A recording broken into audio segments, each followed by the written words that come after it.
Hey everyone, welcome back to the Insight podcast. I'm your host Seth, the CMO at Syte, and today I'm joined once again by Mike, the CEO at Syte.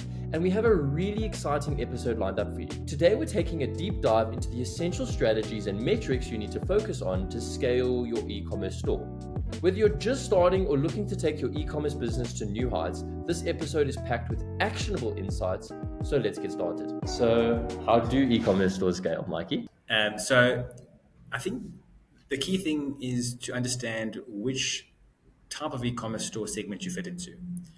And because the path to scaling and the speed of scaling in each are quite different. So we have a starter e-commerce store, and I'd say that's in Rand terms sub 50K a month. And then you have the larger, not necessarily a large store, but the largest e-commerce store, which is really 50K plus. And that could be 5 million plus, 50K plus, doesn't really matter, but it's very different once you've passed that inflection point. So each of those have, I'd say, quite a different approach when trying to scale. Oh, fantastic. Okay, let's start from the first segment under 50K per month. So it's basically where you're kind of getting started. Is this then you've launched an e-commerce store, or is this then you've had an e-commerce store and you're above a certain threshold? I think there's almost another segment we have to add between that 0 to 50K. Yeah.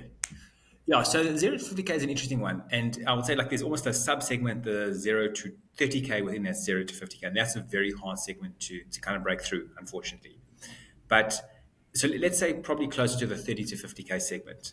Okay. Now, why that's a different challenge than the larger store is the holy grail of e-commerce is your reorder rate.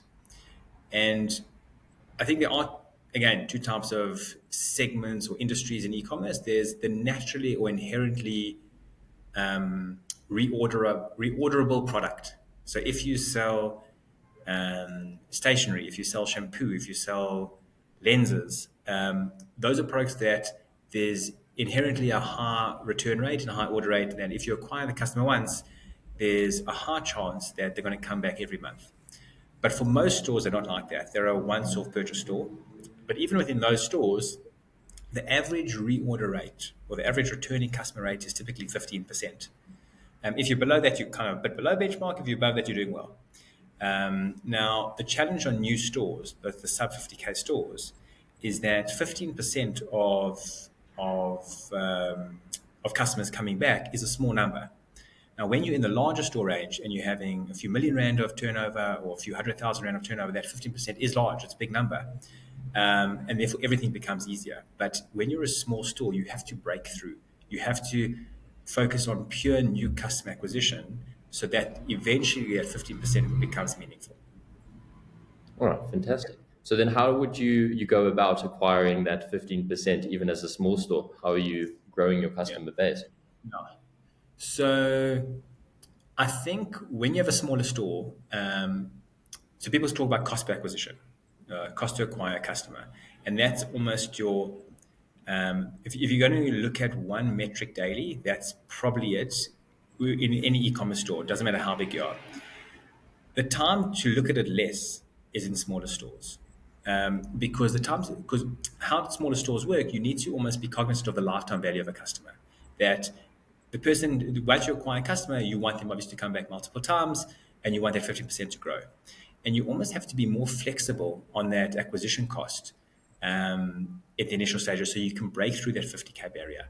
You have to not acquire at all costs, but acquire at a high cost sometimes to get to that mark. And I think the ways to do that, the two ways, I think the two most common ways are amazing offers, amazing price drops. So knowing that you may not be profitable at the beginning when you're doing this, but it's serving the long-term purpose of acquiring a customer. So crazy offers, super discounts, and I know we spoke about Temu for a little bit last time. I think I mentioned I saw Temu offering certain items at free item to basically acquire you as a customer. So and that's obviously going extremely aggressive, but almost acquire your customer at any cost. And the second thing is market your lower ticket item prices first. So I've seen this a lot with a lot of stores. I'll give you an example like furniture stores where they have price accessories ranging from a few hundred rand to a few low thousand rands to selling couches for 50,000 rand, 100,000 rand. The approach for stores when you're trying to go after high velocity customer acquisition is to market your cheaper stuff, your accessories, anything that's going to get the guy to pay you once. Once you've done that, everything becomes easier after. Okay, fantastic. And then so you'd have to compare it obviously to your customer lifetime value. What's your golden ratio? What am I currently spending on? Obviously you want to beat it so that your churn isn't costing you money in the long run, that you're earning cash. But what's your ideal ratio to new clients acquired and then their lifetime value? So the mad thing is that so few stores like live in their GP that they know my profit per customer or my profit per product is X, and therefore I can spend up to X to acquire that customer. Lifetime value changes that because lifetime value obviously complicates that because let's assume you're selling something for 500 Rand and you're making only 100 Rand off it. So if you're only going to get that customer to buy something once, the maximum you can spend is 99 Rand to make 1 Rand profit. Yeah. Now, that would actually be okay at the beginning when you're trying to acquire customers, knowing that there's a lifetime value to the customer and they're going to pay you more over the long run. What you probably want to not do, unless you're Temu, is to exceed at least your profit on that product for the first time. So long term, it's not a business. It's not sustainable to spend 99 Rand to acquire a customer for 100 Rand. At the beginning, it might be a good approach because, again, acquire at almost all costs. But you at the beginning, you probably don't want to exceed your profit on a product to acquire the customer. So if you're going to make 100 Rand of a customer, you don't want to spend 101 Rand to acquire the customer, even if knowing that there's a lifetime value to the customer, because then again your risk increases, the danger increases because they may not come back, or they may come back in 6 months and that might be too late for you. So you want to make sure that at least your cost to acquire a customer is still less than your GP on a product. And now we've gone into a little bit about, acquiring that first customer and breaking down the lifetime value versus your cost per acquisition for the first segment. What's the separate approach for the 50K plus? Is it still the same thing? Because obviously you've got your customers coming in, so you're not really so focused on that initial purchase. You're rather focused on that 15%. Yes. So exactly that. It is different. And it's actually much easier to scale a store than it is to grow a store from scratch, for sure. And it's much easier typically because, again, you have that bulk of customers and you have audiences. So when you're trying to scale, there's typically two approaches.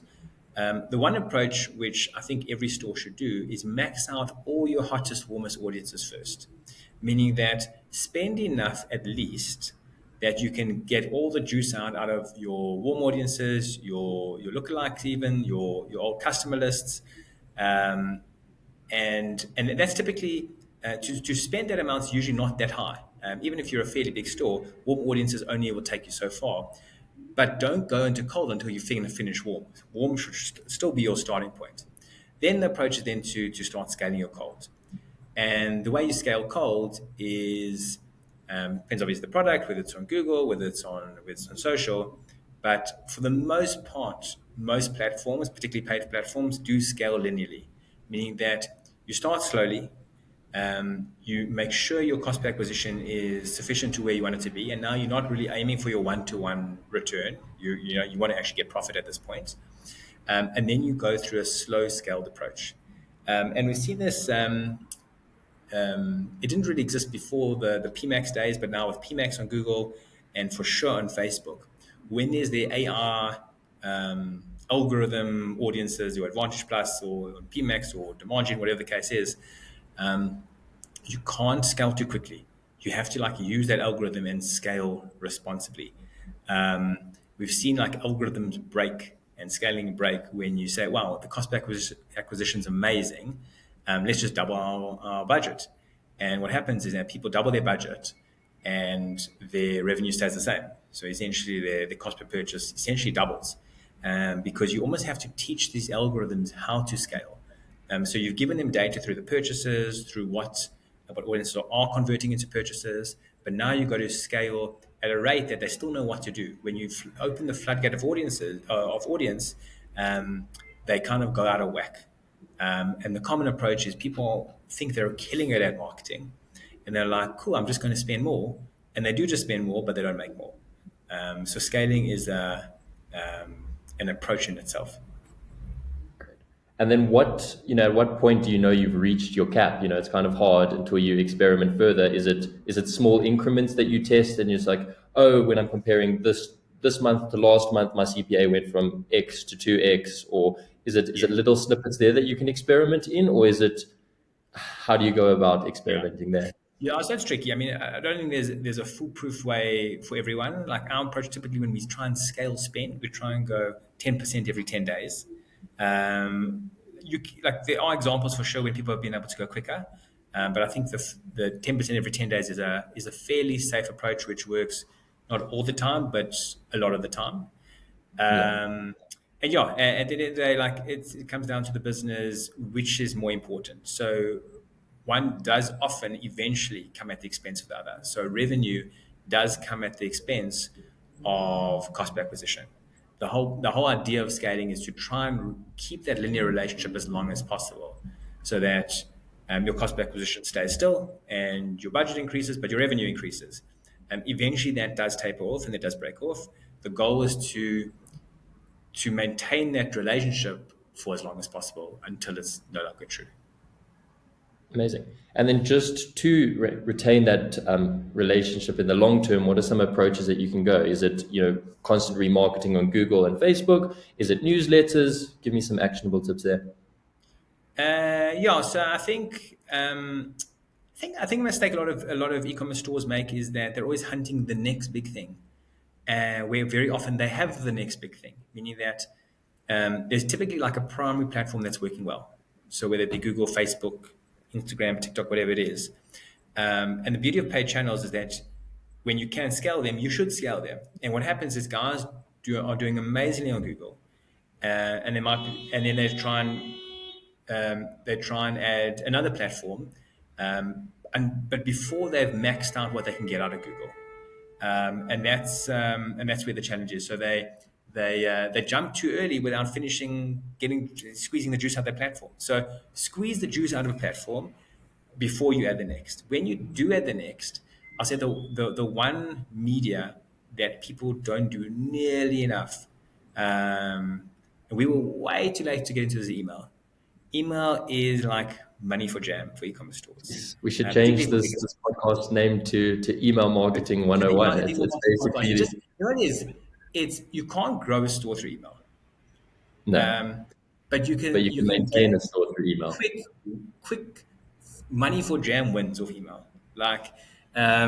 So I don't think it will ever move the needle in terms of it will never /seldom double your store, but it will give you 10% free profit for nothing. Obviously, you got to pay those fees to the services, to like MailChimp and whatnot, but it's money for jam. Yeah. And the other money for jam, which is the other name of the podcast, is the Conversion Podcast, right? People live in traffic. Yeah, traffic gets you so far, but you got to look at your conversion. How can you improve your conversion? And I'll tell you one quick thing on conversion.